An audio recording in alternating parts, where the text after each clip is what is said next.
we are live. Hey guys, welcome back to Dallas Geek. We always love having you here for these midweek streams.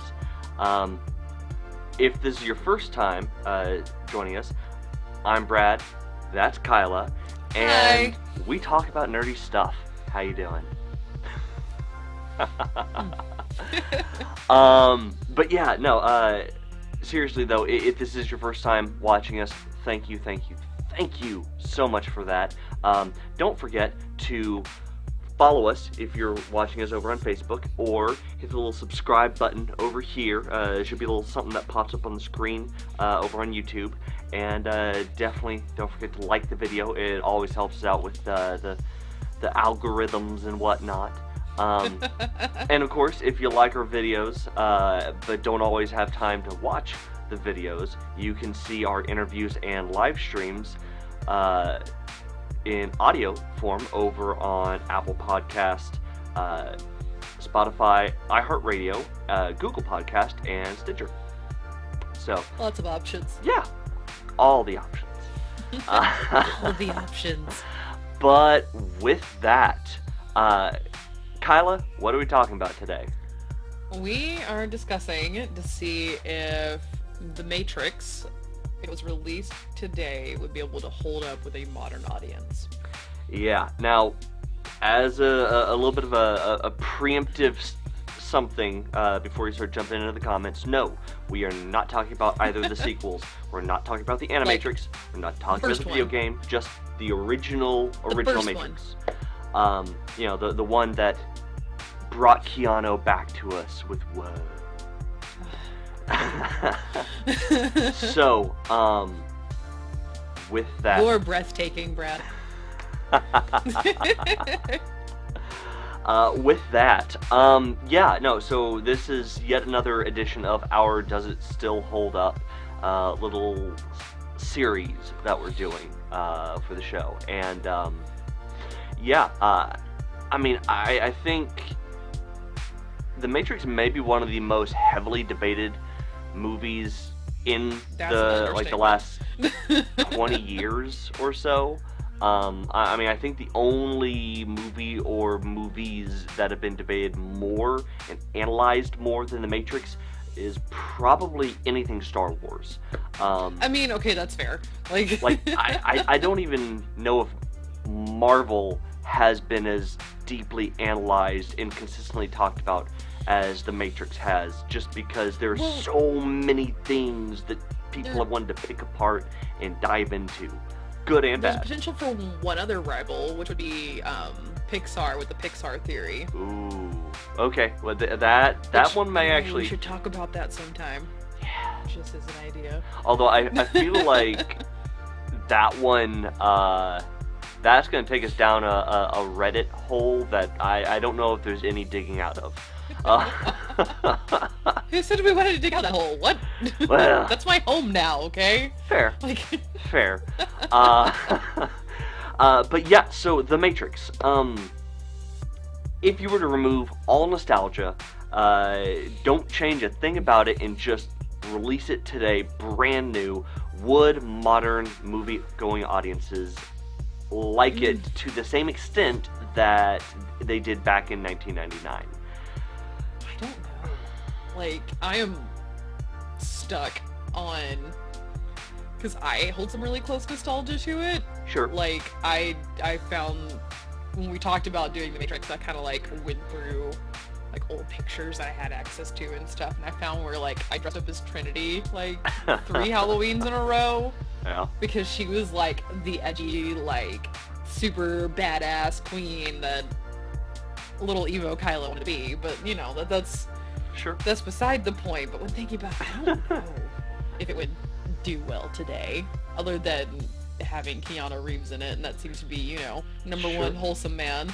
I mean, he is wholesome. I can't try knocking him. He's a beautiful human. Sure. Not just looks wise, but just his personality and soul is just wholesome as heck. But yeah. Now, I think it is worth pointing out that we're not even gonna talk about the potential implications of if The Matrix hadn't come out in '99, would Keanu's career have gotten to the point where he would have been brought into the movie in the first place? Now we're not touching that. Okay, that also is true. way too deep of a rabbit hole, and I don't even want to think about that because I am a Keanu fan, and yes, that feels like a revisionist history we don't want to touch on. I feel like Keanu's done only good for movies, so yeah. You could almost argue that both you, and just kind of revelation for Mike real quick, you can almost argue that you and Mike are Bill S. Preston and Theodore Logan, respectively. Fair. Okay, I'm sorry, but staying on topic. But yeah, do you think it could, Brad? I mean, I think the special effects would be hit or miss.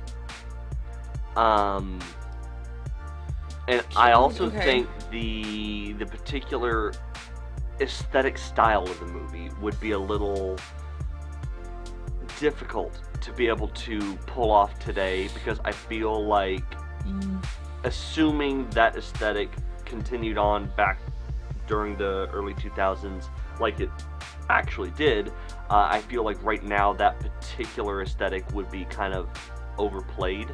And are you referring to the aesthetic where it's like dang near the entirety of the movie is super dark? Yeah, super. Predominant colors are black, gray, the occasional strikingly white, and lots of green. Yes. Yeah, like even more than that, I feel like back in '99, even the technology that was shown then was still relevant. It was on the edge of relevancy, but it was still relevant, you know, in terms of like the types of computers and the use of cell phones and everything. But I feel like if that were to be shown now, considering what we've seen with the cyberpunk genre and how it's evolved, I feel like that would be such a step back, and not necessarily in a nostalgic throwback kind of way, that I don't know if it would necessarily hit. I feel like the philosophical points would still catch people's attention. I feel like the action would still catch people's attention. But I don't know if the movie as a whole package would necessarily feel the same. Like, I think it would be an interesting movie that would kind of be forgotten a year or two after the fact. So I'm curious if the philosophy, like you said, would potentially carry it a little bit more.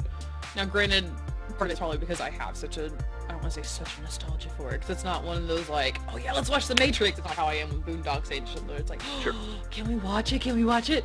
But like, I was playing a game with Mike recently of Detroit Become Human. Okay.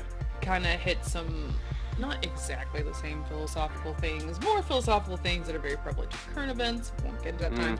But there's a character that like I ran into, and as soon as I saw her, I was like, huh, she reminds me of the Oracle from Matrix, like without missing a beat. That's immediately who I painted her as. Sure. Kind of like that, like tender. I want to say tender. She's not super tender, but she kind of is. She's super caring, at least. Yeah. Character, and like all-knowing, and just kind of like point you in the right direction, sort of thing. But philosophy, I think, might be able to hold it still, because that seems to be a lot of the drives with movies now. Is kind of like that. What underlying tone really drives it home, which people seem to grasp onto. Sure. And then as for the special effects, thinking on it now, the special effects kind of remind me of how almost cheesy / over the top things like, for example, like Sparta are, where it's like literally like super CGI'd blood going across the screen, or in this case, super CGI'd bullets going across the screen. Sure. Over the top, but it's meant to be like super extra. So I'm kind of maybe has a chance for people to latch on to it, kind of like how other things that have become I don't want to say become popular, that have been popular, people have latched on to, even going into the late 2000s. I say late 2000s, 2010s Like into now. I feel like it would definitely have potential to hit cult status today. Okay. Like I feel like if it were to come out today, it could definitely hit on to a very let's say rabid fan base, but I don't really know if it would be as widely popular as it was. Like I feel like Fair. when it came out in '99, that was a very specific time, both in culture and Hollywood. Like, yeah, like there was such a specific feel to the movies at the time, and this was so like opposite to everything else we had, that it gave us a much more nihilistic view while still having that underpinning of hope by the end, at least. Okay. It gave you a philosophy to be able to latch on to, but also feel kind of, a bit more educated for watching it, or at least for some of the crowd. Yeah. Sorry. And it also gave a bit of a. I mean, it would be. I think you'd be hard pressed to find anybody that wouldn't say that The Matrix was genuinely revolutionary for filmmaking and storytelling at the time, and its influence has been felt all across modern movies. I mean, that's true. I mean, No, bullet that's time true. has been so used and revised and adjusted ever since then, but no movie had done anything like that before, and yet now it's become a staple of most action movies. Yeah. The That is very true. the whole Inception-esque thing about, is this real? Is it a dream? Or are we in a computer? Whatever. I mean, that became an ongoing theme in storytelling after that had only like occasionally been touched on in other niche films, like AI or What Dreams May Come or whatever, and you didn't really have the same kind of feel before that you did after. Like it shifted a lot of the tones for what we got, and I mean, it was very unique at the time. But now, if we're assuming that the movies that have come out that were inspired by it would still have somehow come out, a lot of those things that were unique then would almost be redundant today. Now, it wouldn't have the same sort of like, oh, that's different. Now, granted, like it kind of, I was reading a little bit this morning, trying to kind of like interesting little tidbits about the Matrix, and how the pill thing was like a reference to like Total Recall that came out 10 years ish. I can't remember when the first Total Recall came out, but I think it was 10 years before the Matrix. And Give me 1 second. I think it was either 89 or 90, but I think it was sometime in then. 1990. But it pulled from other things like that too. I'm trying to think what I was going for. I agree with you. I don't think it'd be as impactful because it pulled from a couple things and then a lot of things pulled from it. Sure. I think a lot of people might be leaving theater and be like, "Oh, been there, done that, haha, God's playing Sims, we all know this joke," sort of thing, but that's a good question. Yeah. Now, granted, if you were to give some leeway to be able to make some adjustments to bring it up to more of a modern influence, what adjustments do you make, though? I honestly don't think it would be too hard to be able to make some, like, almost minimal adjustments to make it catch up to time. Like, I feel like adjusting the technology we see in the movie to bring it up to, the 2010s-ish level of tech would be one aesthetic thing, just to make the world feel a bit more current. Real. Even though it's not the real world. But also, I feel like our overall perception of that post-apocalyptic cyberpunk aesthetic has changed enough in the last 20 years that even the real world aesthetic, the real world technology, like on the Nebuchadnezzar, and showing everything outside of the ship would be able to make some minor adjustments to make it look a little less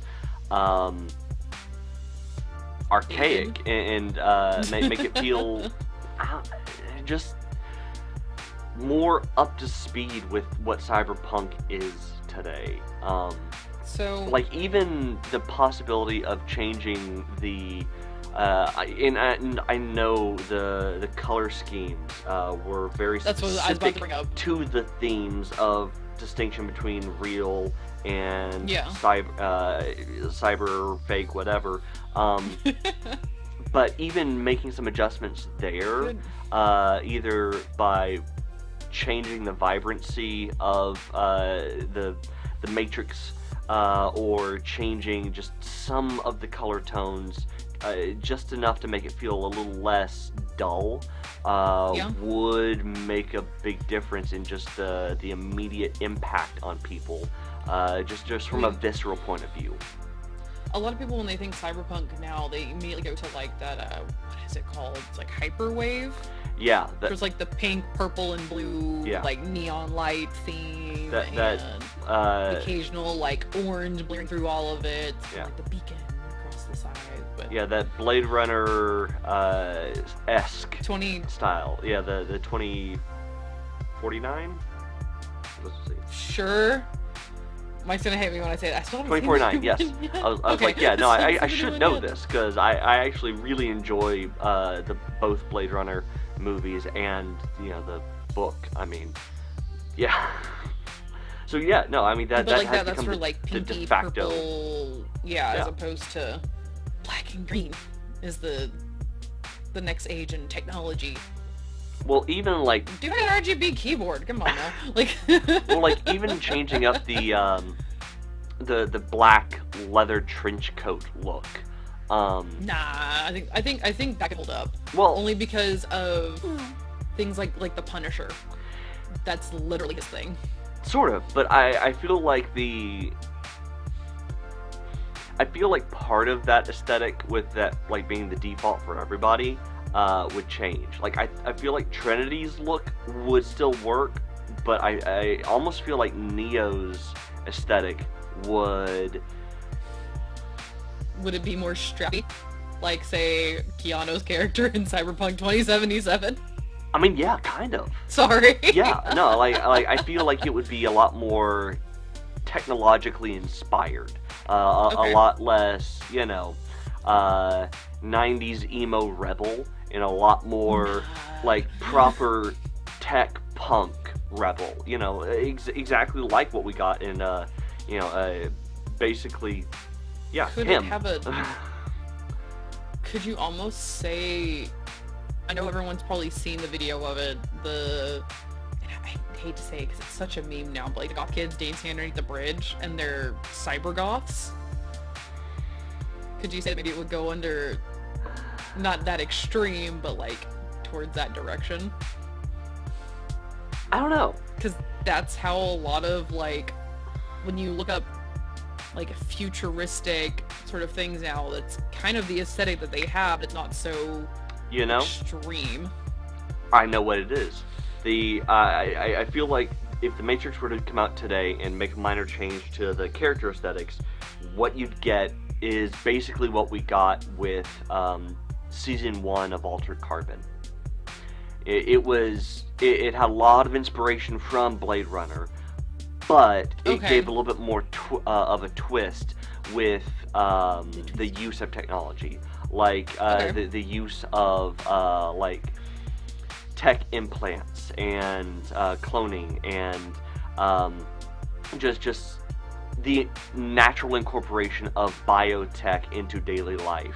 And I feel like that would be the kind of thing that you would get with a modern Neo, that if he's supposed to be part of the Matrix and be able to like have come from it, that the only logical modern equivalent of that would be somebody that basically incorporated that literally into his final final form, so to speak.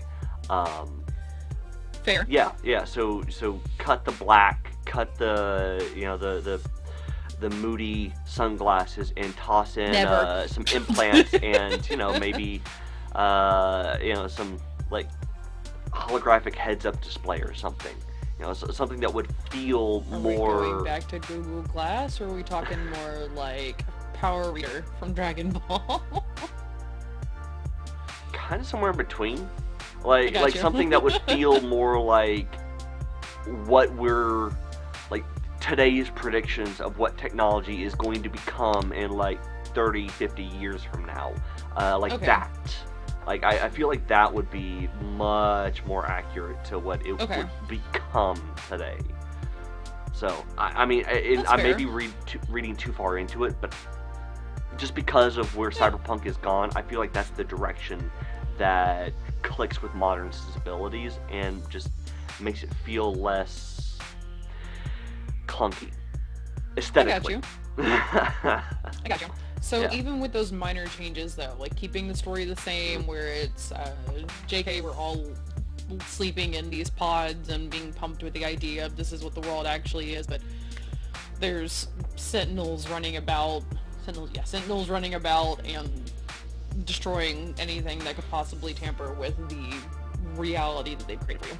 Do you think that whole thing would stand up today? Oh yeah. I mean, you have enough. You think? Yeah, no, I mean, you have enough people in society that are still readily convinced that the events from the events from the future timeline in Terminator is prophetic rather than a work of fiction. That I absolutely think that there would be enough people that would be willing to buy into that it would not be a stretch for people to say, yeah, sure. So, I guess with like you said, like the number of conspiracy theories that maybe, like you said, like the Terminator idea, the fact that like people think the Earth is flat, despite numerous evidence that there isn't, but that's a whole other thing. But the conspiracy theorists that people or the moon landing. Not touching that one. That's a whole different conversation. That's a can of worms, and I will fight someone over it. Oh. But how do I put this? With those conspiracy theorists that like grab onto the idea, latch onto it so much that it almost becomes like an identity. Yeah. Yeah, okay. I could see that portion of The Matrix being something you could latch onto. Because even when it first came out, there were some people that were like, oh, it makes so much sense. Why the world is in such a disaster zone. Well, yeah, I mean, they weren't prepared for what's to come, but nonetheless. I mean, yeah, especially now, like, specifically now, like, that kind of doomsday scenario of, yeah, of course is what the future holds. I don't feel like that would really be hard for people to say, yeah, sure about. Okay, fair. I mean, so just look at all the post-apocalyptic movies that have come out in the last 5 years alone. I mean, oh, so many different aesthetics, though. Like, so many different aesthetics. There's the Apocalypse Wasteland. There's like technology rules the world. Just kidding. We have robots and still technology based, but more like android-y robots, I suppose. Sure. Yeah, I don't know. There's so many different ways that you possibly go when it comes to apocalypse movies, but so we've been kind of like dissecting each sort of portion of it, like talked about the aesthetic, we talked about the special effects that may or may not be hit or miss, that may have a chance to, just because of some of the other over-the-top, almost borderline cheesy effects that we get on the occasion. Sure. Talked about the reality of what it is.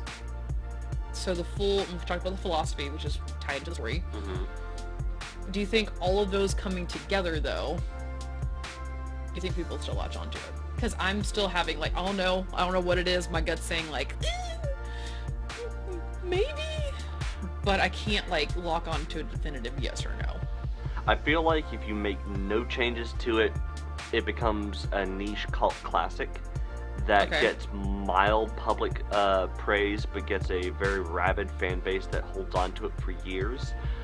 If you make changes to make it a modern piece, I think you get wider acclaim, and at that point it becomes a 50-50 shot about Okay. obtaining the same level of popularity.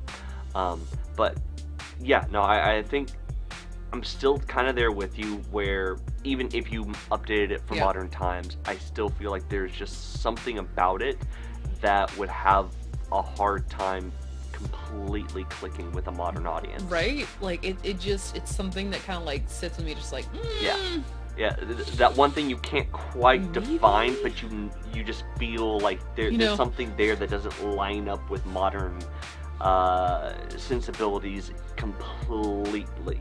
Like the certain je ne yeah. sais quoi, if you will. Yeah, yeah. But I don't know. I no, think I that's mean- still about accurate. I think Yeah. the most I could possibly give it was, like you said, even with the modern updates that we discussed that could potentially give it a life, I still think at best I can give it as like cult classic. Yeah, that's fair. I don't think it would be as widespread as it was. I don't think it would be as influential as it was when it came out. Like you mentioned, like bullet time is literally almost in every single action movie now, or at least some mild homage to it, you know. Maybe not necessarily the whole bending backwards, head to the ground sort of thing, but the like, whew, being able to quickly dodge a bullet just by twisting your shoulder to the side and just, well, look at me, I'm so cool, like, ha ha ha, you didn't hit me. Sure. I don't think it would have as much as an impact or like lasting feel as it did. Okay, So like the best I can give it is cult classic.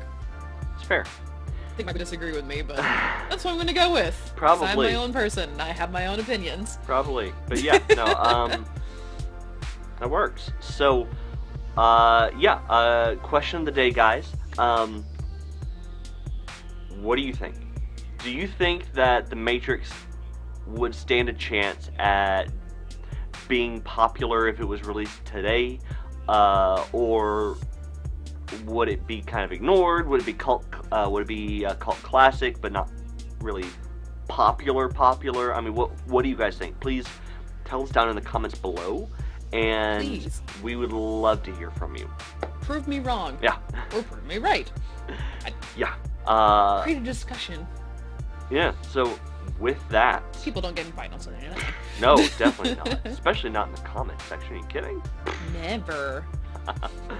But with that, thank you guys for checking this out. And if you've stuck around this long, we really appreciate that.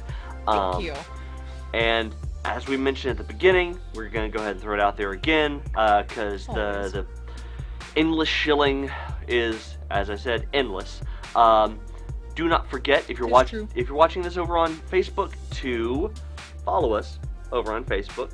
Should be about here-ish. Yeah, and if you are watching us over on YouTube, don't forget to hit the little subscribe button. Should be somewhere around there. here on the screen, give or take. There. Just a nice red button. You just click and subscribe.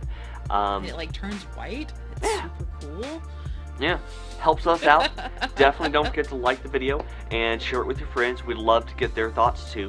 And yeah, as always, thank you.